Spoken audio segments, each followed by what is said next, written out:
Anime streaming platforms HiDive and Crunchyroll joined streaming alliance with 13 other specialty platforms. Was this on your bingo card? So HiDive and Crunchyroll are entering the same streaming alliance as 13 other platforms.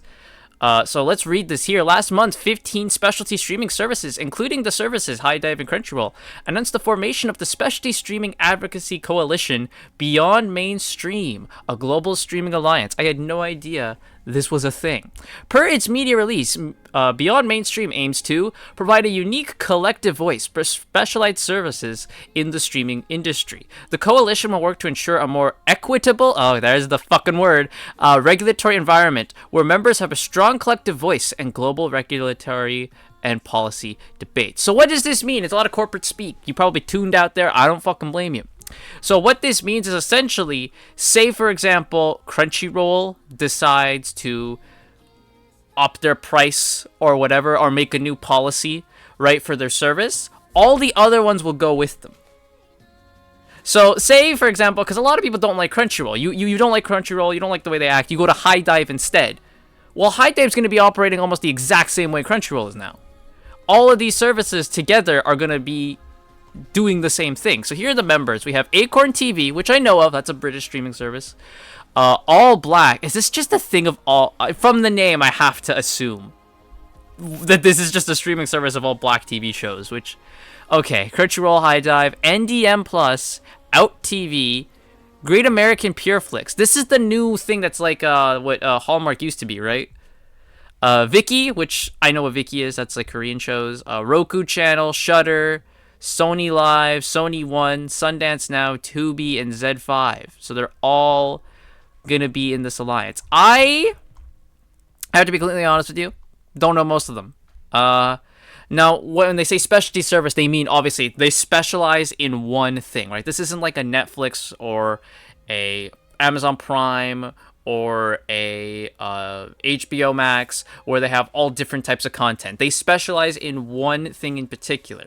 Acorn TV specializes in British TV shows. Crunchyroll and HiDive specialize in anime. Shudder is horror movies, right? Viki is Korean shows. Like, they specialize in one thing only.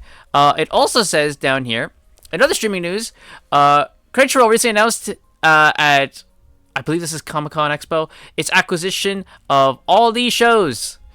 Meanwhile, HiDive confirmed these shows right there. Would you look at that? So, with this whole thing, like, I don't really care that much about them joining an alliance. What the big news is now Crunchyroll and HiDive are somewhat working together. And we all know what this means. That means that clock is a ticking for HiDive.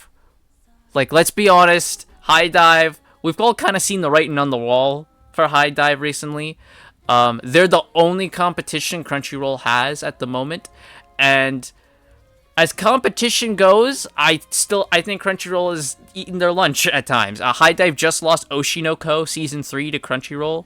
Now, Oshinoko was one of the main things people went to HiDive for, and now Crunchyroll is going to get it for Season 3. Whether people will be super excited to watch Season 3 after knowing how the manga ends, we shall see. But, you know, that's here or there. But the fact that they're now entering into a partnership, it's like, guys, it's only a matter of time.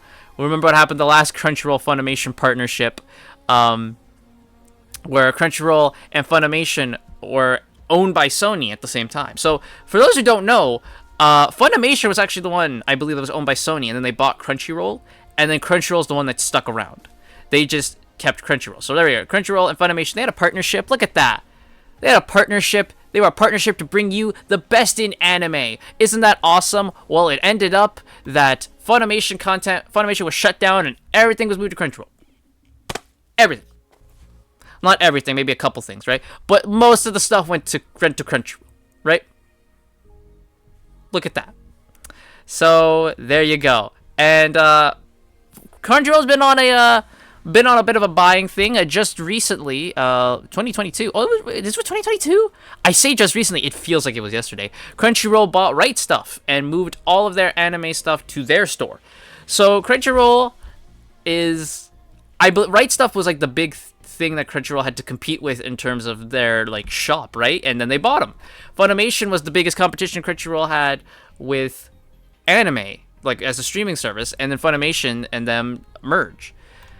HiDive is their next big competition, and I think it's only a matter of time now until Crunchyroll ends up buying HiDive and everything goes to Crunchyroll. It's just a matter of time at this point. Now, this partnership here has probably prolonged HiDive from biting the dust quite yet.